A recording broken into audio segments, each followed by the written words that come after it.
course I go to shoot this, the dogs start barking.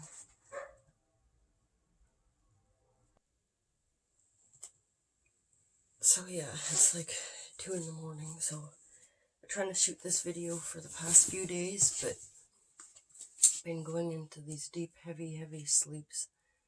Like yesterday, I was outside in the yard, shot a couple quick videos, just art and stuff like this, Came in, had myself a meal.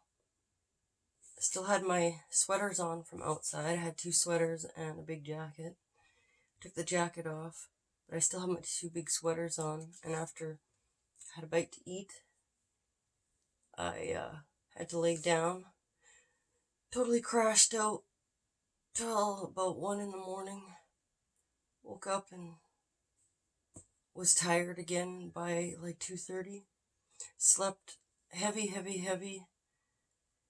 Slept really heavy, and then tonight I'm tired, but I want to get this video out of the way. It's just because I wrote down some ideas that I was trying to quickly jot down one night. I think Thursday or Friday I started with this idea, but then kept getting put into heavy sleeps. How convenient.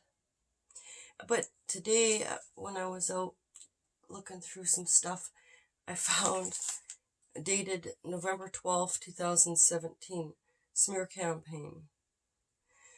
And just stuff that I had written that should have probably been thrown away at one point, but got tucked in somewhere, and I found it today. I thought, oh yeah, my video. It's kind of related. It's, I got like honey traps. I'm really dry. I've been drinking lots of fluids. It tends to get me while I'm talking, or I feel like my brain is robotic lately, like trying to reread my notes is like I'm like, honey traps. Yeah. So for me to do this video, I just said, just try and do it. And so I tried to even narrow it down earlier and was still doing the yeah in my head. So I'm going to just roll with it and read some of the things that I have written here. It may sound robotic or something, but whatever. I'm going to do this, robotic or not. So honey traps. Often at a time of vulnerability. Okay, with vulnerability though, vulnerability doesn't have to be like when you've had a traumatic situation happen. It could also be when times are good, times are rolling, times are like, yeah, then they send a honey trap into your life. Or a time of vulnerability when it's the other way around and you've just had a traumatic situation. They can, because vulnerability can come too when you're reaching your success or you're stepping up, doing something better for yourself, right? And you're feeling good about yourself. And it can also come at a time when you're down and you're low about yourself. I've noticed that over time. So, okay, I've got honey traps. Often at a time of vulnerability, the honey trap swoops in, seeming so interested in you. Like, it's like they know so much about you, or you can finish each other's sentences, or you just feel like you've known them your whole life kind of feeling, or, like, wow, and, they're kind of doing the swooping thing, or, you're going through the swooping. Okay, so this is often when false narratives are being played. Yes, like the swooping effect, they're kind of digging for what you're about, or maybe they already got the information and they're just letting you fill in some blanks so that they can continue swooping you and telling you all these false things, build up on your dreams and your desires, and, together we can be this way, and, the general swooping that may take place. But it's being done in a way that almost seems too good to be true, like this isn't for real, Or it could also go the other way too, you know, where they put the rugged person in so that, you know, maybe the swooper ends up being that it's just a friend. And you now have the swooper is actual job is to like friendship you. You know, what guy's gonna want to friendship you, you know, for too long, usually with guys or girls too, you know, you gotta watch how either side of the railroad tracks with that deal, you know. Guys could be at a point in their life where they're you know, yeah, they have someone set in that's just like this beauty queen come in and, you know, set up falsified information to make him fall for her and yada yada, you know, like the gold digger kind of chickadee doo does out there too. But basically, okay, I'm gonna try and read what I got here. Like I say, my brain's kind of zigzag, and I don't want to get into like some honey trap situations that I've been in during this video at this present moment. One for my safety, and another one is just, it's too many things. So I tried to break it down and just write down some things that maybe others could look for if they're thinking that they're being honey trapped, you know. So, okay, the super will come in, falsify narratives, or false narratives are being played. Sometimes it's as though you can, what the hell I got here? Oh yeah, read their minds, you know, like finish each other's sentences, that kind of deal. They kind of mold themselves into your lifestyle and your dreams and your desires, and they let you play the ping pong thing. Then when things are nice and rolling nice and everything, they may either suggest that, you know, boosting it up a notch, whatever that may be, or they could just basically start saying, oh, you know, you've been cheating on me. That's a famous one. They may start with the narcissist attitude, like, oh, you've been cheating on me, and I know you have, and maybe if you didn't dress so sexy, you know, guys wouldn't look at you, and don't dress like that when you go shopping. How come you're dressed like that just to go to the grocery store? And these kinds of, all of a sudden, oddball twists in the relationship, and you start to see, like, the person throwing this jealous, weird, like, don't dress like you normally do. Well, that's the way I've always dressed, and, like, you know, never thought I was being over sexy. I'm just being me, you know. Then you get into these snowball kind of nowhere mind games with the person. So then it either goes one angle or the other angle. You know, you kind of either say, okay, fuck this noise, and you go that way. And that's when, you know, now they've got you back to being vulnerable for the real to be out there, which that was just testing, 1, 2, 3. Then they send in the real gold fucker, the one that comes in to catch you while you're falling and jack with your emotions some more. You know, they have their ways. I've been in situations where I've seen that definitely play out a few different times. Yeah, okay, I'm gonna read here.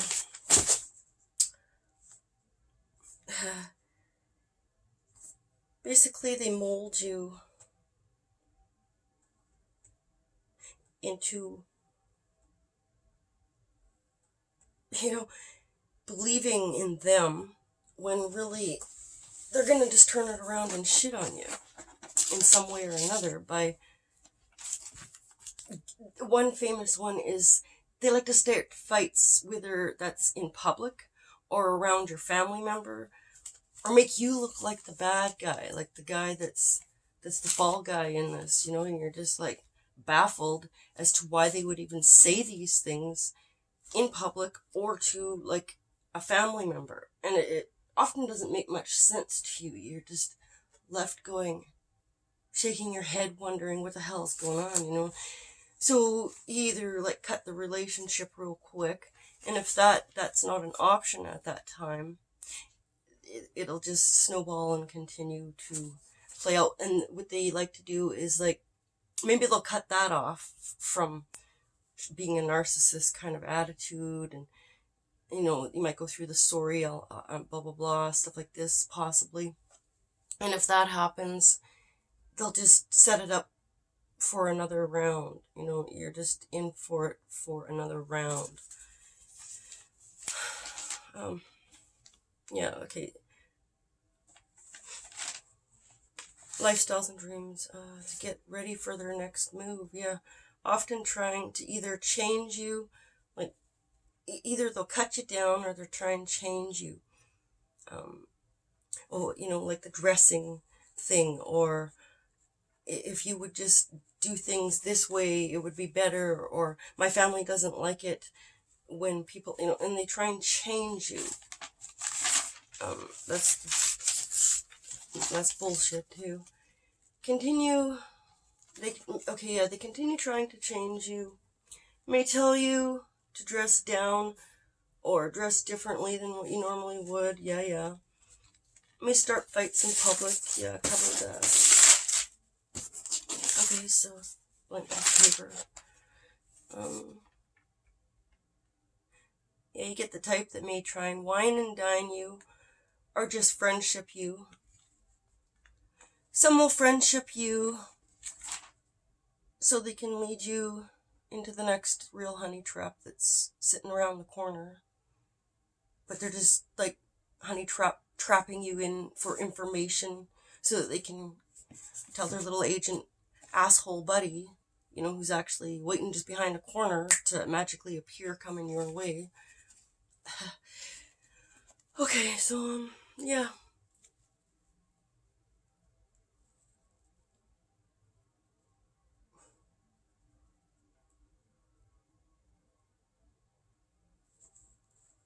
Yeah, I just got somebody friendship you while you're in a relationship. They may start things to bring trauma to the relationship, or they may come in just when things are kind of rocky between you and your other partner. After all, you're just friends, right? Then you get the friend person coming, running back to magically bump into you somewhere, like at the grocery store or something, and want to go for coffee? You get those. I don't get them as much, but I have current memories of bullshit here. Okay, so they will have ways of turning it around on you, the blame and shame games.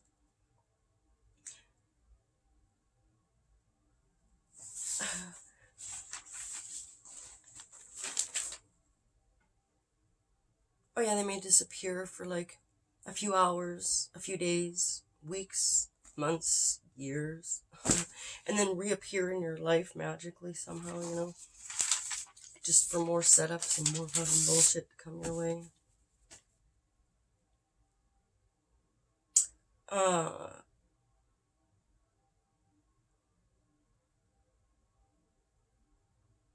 I've just got, if the relationship begins to change rapidly and they have flipped it over to either asshole mode or good guy mode, this is done to create disturbances and induce vulnerability, the state that you were in when you first met them. Yeah, it's kind of like this cycle of, you were maybe in a vulnerable state when you first met them, if you were at your lower vulnerable state. And then you go through this bullshit with these setups and this bullshit with this honey trap individual to only end up where you first began, Yeah, that's basically what I got written down. And that's taken me how many days to be able to just ramble it out. My tongue hasn't been working very well. And I've been sipping a lot. Okay.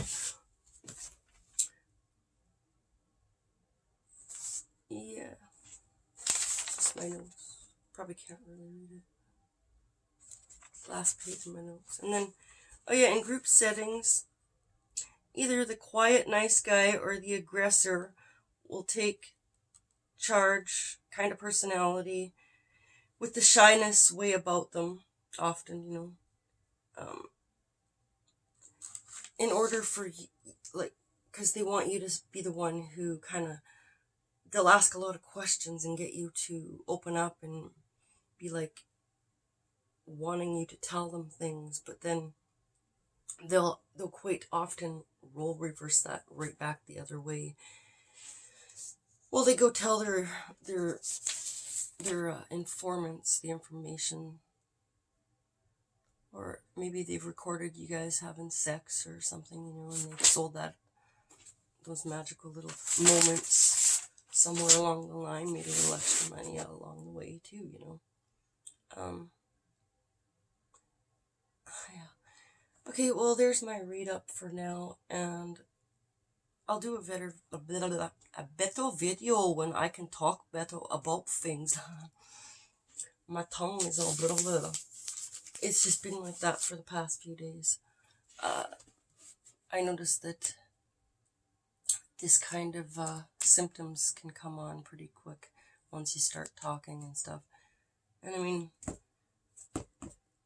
this information, it's not like it's not out there already. It just seems as though they don't want us talking about certain things. And this piece of paper too that I found, dated November 12th, 2017, smear campaigns are reliant on groups of people. Flying Monkeys is a group of gang of stalkers. They target one person. It's hard to read this shit, because this was found in a pile that was pretty much heading out to garbage. So I guess that's good enough for now.